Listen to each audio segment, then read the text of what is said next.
Gentlemen of the fraternity, welcome to another episode of Cooking with the General. We're going to do egg dough, egg pasta dough, which is the most common dough that you're going to find that's used to make your favorite spaghetti, linguine, fettuccine, all that good shit. As I mentioned before, I'm going to be using sprouted grain wheat, but you can also use, if you're using something a little, want to go with something a little lighter, you can use 00 flour or durum flour mixed with buckwheat flour. And the reason why is this right here. I pass it through a sifter, so it's all nice and powdery instead of being clumpy. Because this is sprouted wheat flour, it's gonna be very rich. There's gonna be a lot of complex flavor in it. And you have to cook it a little bit longer whenever you actually make the pasta and go to boil it. If you use something like high-grade pasta making flour or the 00 flour, because it's so fine, it's going to be a much lighter flavor and it's going to be much more fragrant. So that's something to consider. So this I can use for a much more hearty meal, and the other stuff will be something that goes with a little bit lighter. All right, so let's get started.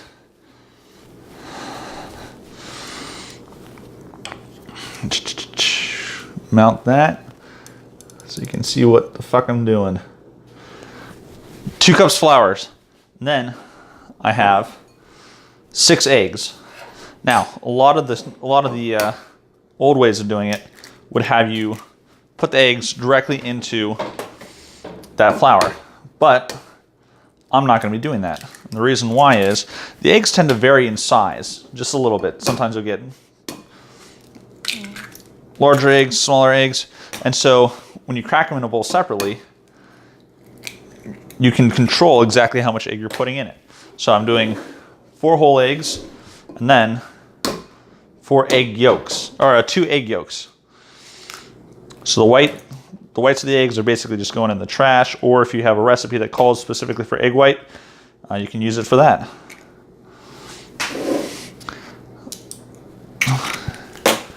Yolk number 5. Now, of course, you can use just whole eggs. I could use 5 whole eggs instead of 4 eggs and 2 yolks. But that egg yolk, the extra egg yolk, adds a richness to it. It makes it a nice deep yellow. Oh, of course, this wheat, because it's so much darker, it's going to be a nice deep brown is what it's going to be. All right, so I'm going to whisk this quickly.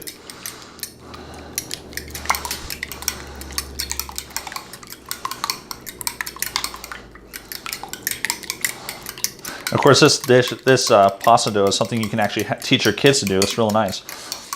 This is actually, of course, the origin of the term Play-Doh, which whenever families stopped making, actual dough for their recipes, they decided to take it and use it for, turn it into a toy.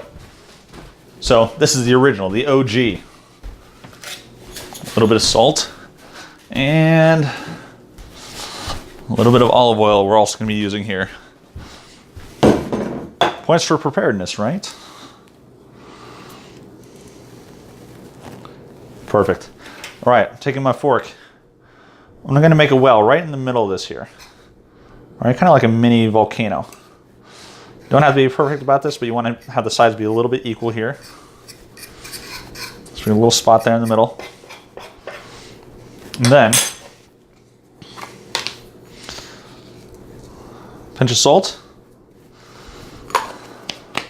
A little bit of olive oil, like a teaspoon or so. All right, and that olive oil is going to give it the sheen to the pasta. All right, now what we're going to do is place a fork in here, and I'm going to drop about 1/3 of the egg right in there. All right, what we're going to start doing is I'm going to start incorporating it a little bit into here.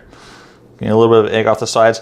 Now, I'm visualizing this as a dam keeping the egg inside, and we don't want that dam to burst. So if your kids are playing this, they get to get a little physical and get to watch kind of the physics of the mechanical side of keeping that dam intact while they mix in their egg mixture here.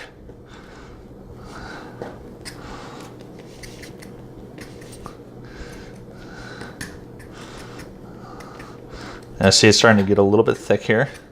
Once this turns into like a little bit of a dough, we're going to drop some more egg in. Yeah, right about there.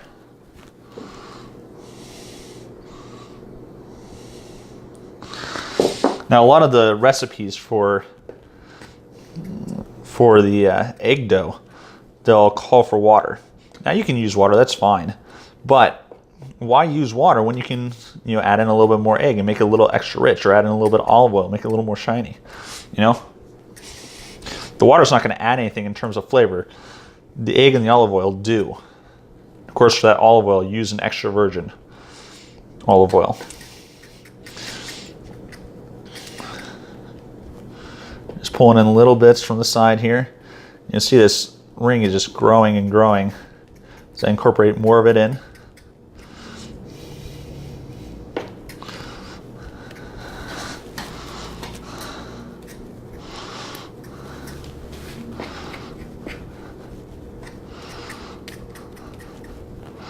Like I said, it's something you actually have your kids do. Give them something to do. Something like this will take me 20 minutes or so to get this real nice and proper. Not this mixing, the entire process here. And so that gives them a chance to be involved in the kitchen and work with their hands and get involved in the process to give you a nice, lovely dough that you can use for homemade pasta without putting in as much effort as yourself. For those guys who are single like me, tough luck. So commentary here about the surface I'm using. I've wiped this all down, obviously. Now I just have a laminated wood surface, unfortunately. The coldness of the surface is kind of the biggest factor in allowing this to work nicely. So if you happen to have like a marble surface, that'll work perfectly. If you have a finished wood surface, that works excellently as well. One thing that you'll find out, I'm just doing a simple recipe here, obviously.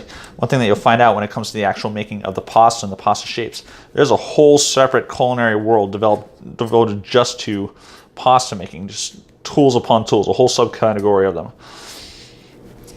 So this fettuccine that we're going to be making here, you don't even need a pasta roller, really. You can get by with making it with just a rolling pin and a very sharp knife. But because I like my pasta to be very nice and even, and because I happen to have a pasta maker, we're going to do it that way. And the pasta maker and stuff, what we're going to be talking about in the next video I do, because that's going to be a whole topic in and of itself. Look at that, that's starting to form up just a little bit. Now what I'm going to do is I'm going to keep a little bit of the egg unto itself. So I've got maybe 2.5 eggs worth there. And the reason why is that also gives me, the other benefit to keeping the egg separate is I can use the egg itself as an additive. If the pasta ends up being a little bit dry, I can just pour in a little bit more egg. A lot of the videos you look up on the web, what they'll do is they'll just carve the hole in the middle, and then they'll just dump all the eggs in, and then they'll try to whisk it inside. And I mean, you can do that if you get practiced enough doing it. You can do it without too much difficulty, but it is a lot of extra work, and then you can't use the eggs itself as an additive ingredient. Whereas here, if this pasta ends up being dry, just drop in a little bit more of this whisked egg. All right, look at that. You see how that's starting to pull around? All right, so I'm going to just make a little hole here. I'm going to leave behind me about half an egg or so. Just a little bit extra, just in case. All right, then what I'm going to start doing is incorporating all this in. And then, now it's time for that dam to burst. And we're just going to scoop that all in there. One thing that'll come in real handy in a minute here is a scraper. Now I just have a real simple food grade scraper that you can actually use for cleaning pots and pans, which you can get away with using that. But it would be beneficial, and this is going to be something I will be getting soon, to get a proper scraper. It's larger and actually made for working with dough. You can use it for measuring, for cutting, for chopping, a lot of stuff. You will see professional chefs whenever they do their instructionals using that scraper. All right, so now we're just going to start incorporating this in. I'm going to turn it into a proper bit of dough.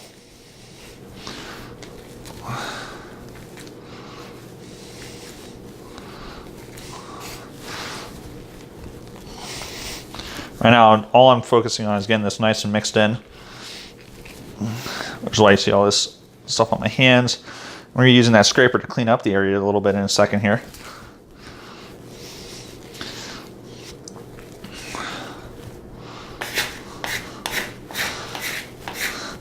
And so you can tell because of the laminated surface I have, pasta's a little bit stickier. Now, I'm gonna flour the area, flour the hands. Now watch, I put a little flour on my hands. I just rub my hands together, and all this flour, all this pasta just comes right off. All this dough. Then when you reincorporate that back in, because remember, my hands are clean. This is all clean stuff.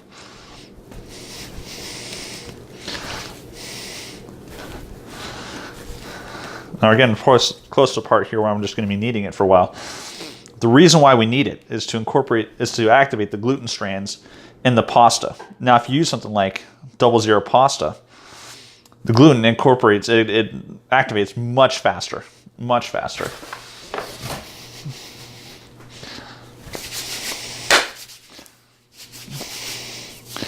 A little more of that off.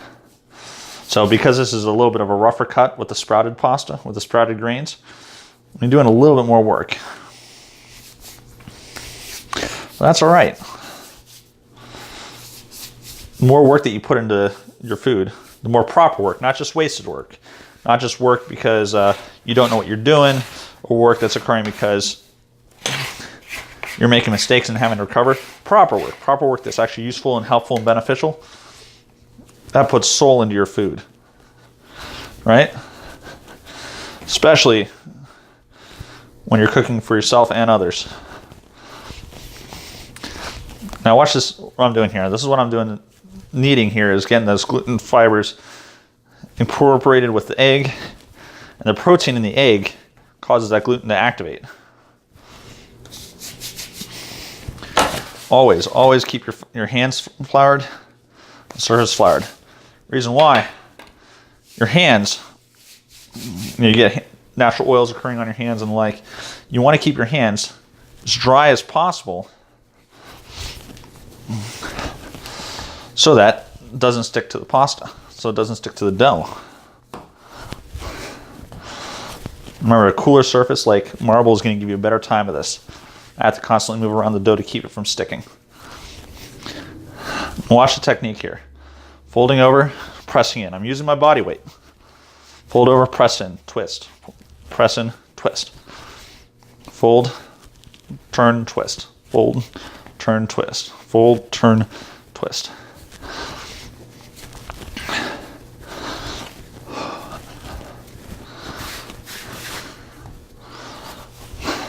See how this is turning into a lovely piece of dough here.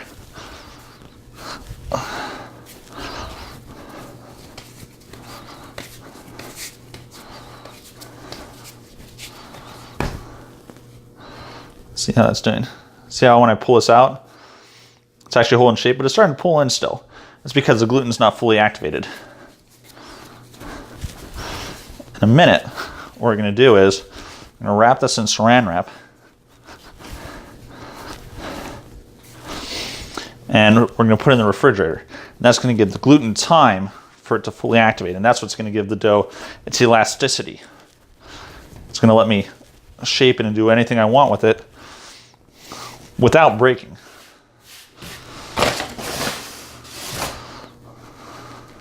A little bit of flour, a little on hands.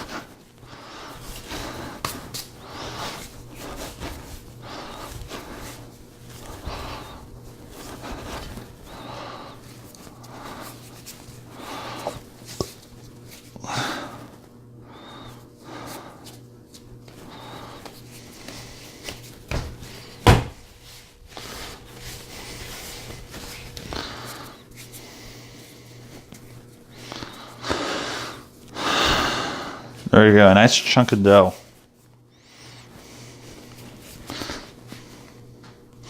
Now what I'm gonna do is, I'm gonna unplug real quick.